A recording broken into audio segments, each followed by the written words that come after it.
What's up, Bradford? Oh, McFarland, to you both. It's so good to talk to you. So good to talk. So good to be back. And I just want to get this out of the way. I take full responsibility for Alex Bregman not signing with the Red Sox because clearly I gave them a sense of overconfidence when I put them at 51% instead of 49%. That was on you. Well, thanks for doing that, Rob. Yeah. That takes a big man to admit when he's wrong. So we appreciate that. We'll get to Bregman maybe in a moment, but let's start with the signing yesterday that I was surprised by, especially given a tweet you had earlier in the day. They were looking at controllable pitchers via maybe trade, and then out of nowhere they signed Ranger Suarez. What are your thoughts on the deal? Yeah, I think that once the Bregman thing didn't happen, it became pretty clear what their pivot was going to be, and it was going to be this run prevention. They were going to dive into the world of these top-of-the-rotation pitchers, which we thought they had left behind, put in the rearview mirror. And as you said, like I tweeted out, I had heard that they were being very aggressive to finding that guy. Now, they found that guy via free agency, but what that told me at the time was, when I tweeted that out, said, listen, I mean, there is no room for interpretation. They are going all in. The names that are being thrown around in terms of what they were actually potentially introducing in trades, this wasn't just a 3 or a 4 or a 5. This was, we are trying to get a controllable, legit guy. And they ultimately got that guy, I think, in Ranger Suarez. Now, you can argue maybe he's between a 2 and a 3 instead of between a 1 and a 2.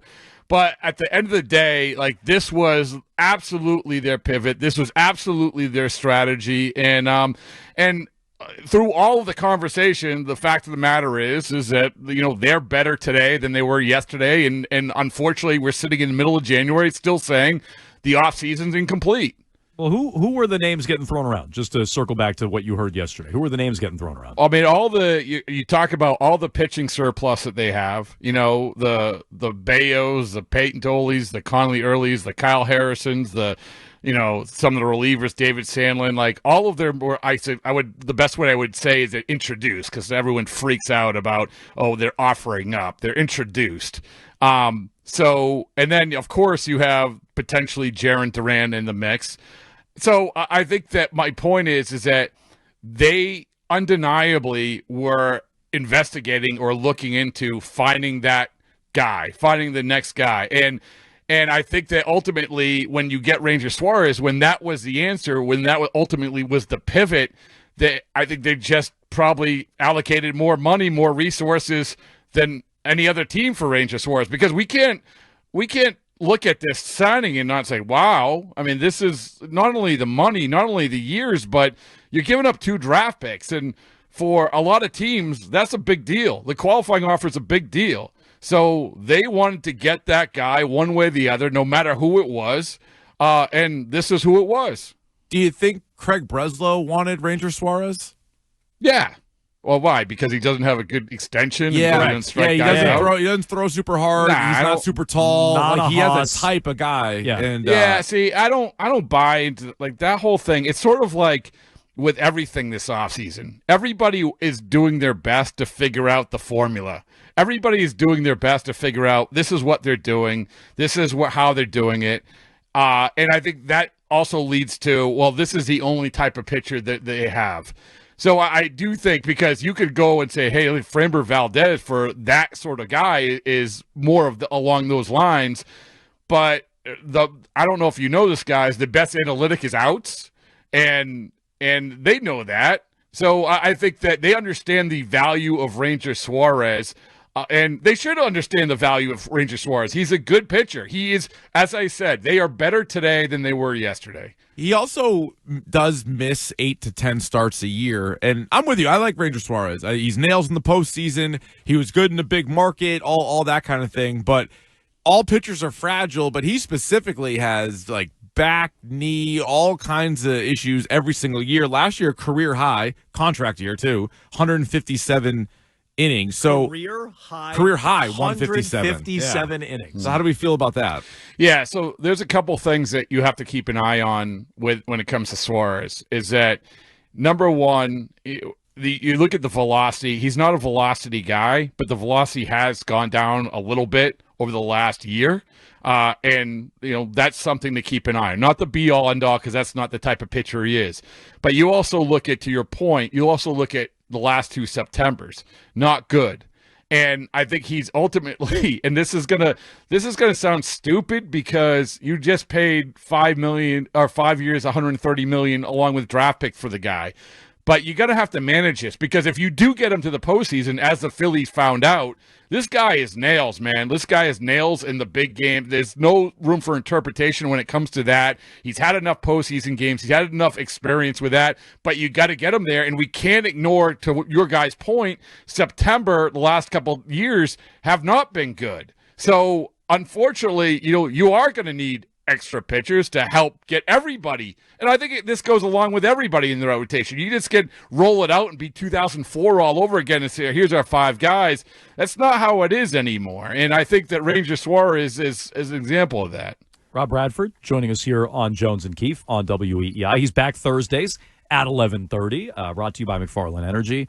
So what is the rotation? I know you just said you can't get through a year with just 5 guys. What is the rotation as of right now? And I don't know, you mentioned some names earlier between Early and Tolle. You even highlighted Bayo. The odd men out there, I would imagine, could be thrown into a deal to actually balance out this roster. So what is the rotation right now? Well, let's be honest. They have a lot of odd men out. I mean, they do. I could give you the rotation right now. It'd be obviously Crochet, Suarez, Gray, Bayo, and Oviedo. And who's that leave out? Well, it leaves out Harrison, leaves out Tolle, it leaves out Early, it leaves out Sandoval. It leaves out a lot of guys. So I think the pivot here is, and this isn't any earth shattering. I think the pivot here is to try to use some of these guys that, like I said, whatever you were going to aggressive in terms of getting that top of the rotation pitcher, potentially in trade, now you get aggressive in trying to find that other bat. The problem is that while you're willing to trade some of these guys and they have value, to identify who that bat is really tough, man. Like it's Ketel Marte, who Arizona is singing up and down saying he's no longer available. And then after that, maybe Nico Horner, who's on a 1-year deal with the Cubs. It's not an easy solution. But I do think that to go through that rotation right now, I would not be surprised at all if the names that we just mentioned, somebody that comes off the board and is included in a trade. They also have, more outfielders than spots. It's not to the same degree as the starting pitchers, but as we continue through the offseason, is there a chance that all these guys are here? We've heard about so many potential Jarren Duran or even Willie Abreu trades, but might they start the season still here? Yeah, there's a chance. I mean, I've seen it. You've seen it before. They can say, well, someone's going to get hurt and it's going to work itself out, but there's a chance. But I'll come back to what I had said yesterday, what I tweeted yesterday. Like, I do think that they are not going to be shy about being aggressive. And if I was them, I would say, hey, Mike Hazen in Arizona, let's take another run at Marte. And if we have to introduce Jarren Duran, we have to introduce Jarren Duran. But if you're going to use that guy, you have to get a legitimate back bat, right? You can't just say we're going to trade Jarren Duran and for a prospect. No, this offense already. I don't know if you know this. Alex Bregman isn't part of the offense, so this offense is already thinned out. So if you are going to deal from that outfield group, you better get some solutions in terms of the bat coming back. You mentioned Bregman. What's your understanding of how things broke down? We've seen reports, or anyway, AJ Pierzynski has relayed what he heard, that Red Sox kind of didn't buy that he had another offer out there. By the time they brought an offer in the ballpark, the deferrals were insulting. They wouldn't give him a no-trade clause. What's your understanding on how the Bregman conversations broke down? Yeah, well, it comes back to the approach that they've taken when it comes to free agency. And they are convinced, and legitimately so, I guess, is that you made a representative offer because it was close to the Cubs, right? So you have the 6 years of $165 million, whatever it is. Yeah, but I don't know how close. When was he getting that money? It was going to get it in like 2050. No, yeah, well, okay, point well taken. But the point is that you have to, if you are going to allocate whatever you're going to allocate. And the most important thing here is that he was your plan A. And this is, how do we know that? Because look at their pivot off of this. They were not probably going to go after Ranger Suarez if they get Alex Bregman. They pivoted off of it to go down the run prevention road. So if this guy is your plan A, which we all know that he was, and you are allocating whatever your allocating is, you have to understand that you are diving into the free agent pool. It is going to get uncomfortable. You are going to have to do things that you don't want to do. And as the Cubs found out, which they didn't do last year, and they did do this year, if you want the guy, you have to do whatever it takes to get the guy. And the big thing, the no trade clause, all right, fine. You don't want to give a no trade clause? Well, if you are going to introduce yourself into the competition for Alex Bregman, and that is going to be the difference maker, guess what? Give him the no trade clause. Because much like last year, and I don't know if this had anything to do with it, last year what put him over the finish line with the opt-outs, they didn't want to give the opt-outs. They gave the opt-outs. They get burned by the opt-outs. Well, sometimes you get burned, man. That's it. But if you are going to play this, you play to win the game. And in free agency, that just simply wasn't the case here. Is this back to being a playoff team?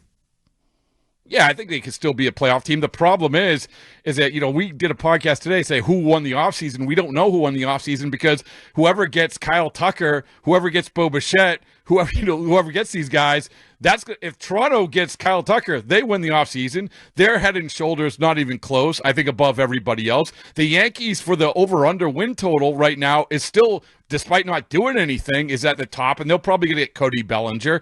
So, yeah, they're a talented group, but it's an incomplete equation here, and you have to keep pace with the other teams. And right now, without that bat, which they have said we need that bat, they haven't kept pace with these other teams.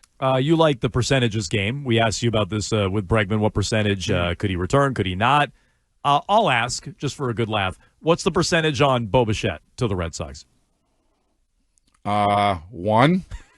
Oh, you're telling me there's a chance? They're out. Okay, that's not zero. Yeah. They're going to go with no second baseman or third baseman this year. It's a new strategy. It's obviously Bo Bichette is the perfect fit, and maybe I'm totally wrong. I think I put it last year. I maybe put Bregman at 1 before he ultimately signed. I don't know. Okay, but that's good luck. But yeah, but that's why I didn't say a half or 0. But Bo Bichette, we all know he would be a great fit here. He's the perfect guy, but you can't get past that. He's going to make a lot more money. There's going to be the competition they're going up against for Bo Bichette are the big guys, including, by the way, Philadelphia. Off of how they've operated in getting these guys, it doesn't seem like they would be able to win any sort of bidding war against those sort of teams. So it makes sense to get that guy. Like if this is 2009 all over again, sure, absolutely. I would put him at 75%, but it's not 2009 anymore. And don't you think Dave Dombrowski is going to be like, the Red Sox are offering 7. We'll offer 8. Oh, actually, they're offering 8. We'll offer 9. I mean, he doesn't care. No. Right. Yeah, so it's like, so that's why I have to put it lock solid at 1. I'll tell you, that honestly scares me a little bit about Suarez, that the Phillies didn't seem to want anything to do with him. But that's another story for another day. He's Rob Bradford. Check him out. Baseball Isn't Boring and at WEEI. You can follow him on Twitter at Bradfo. Bradfo, we appreciate the time. We'll talk to you next week. All right, guys, I'll talk to you. See you. Thank you.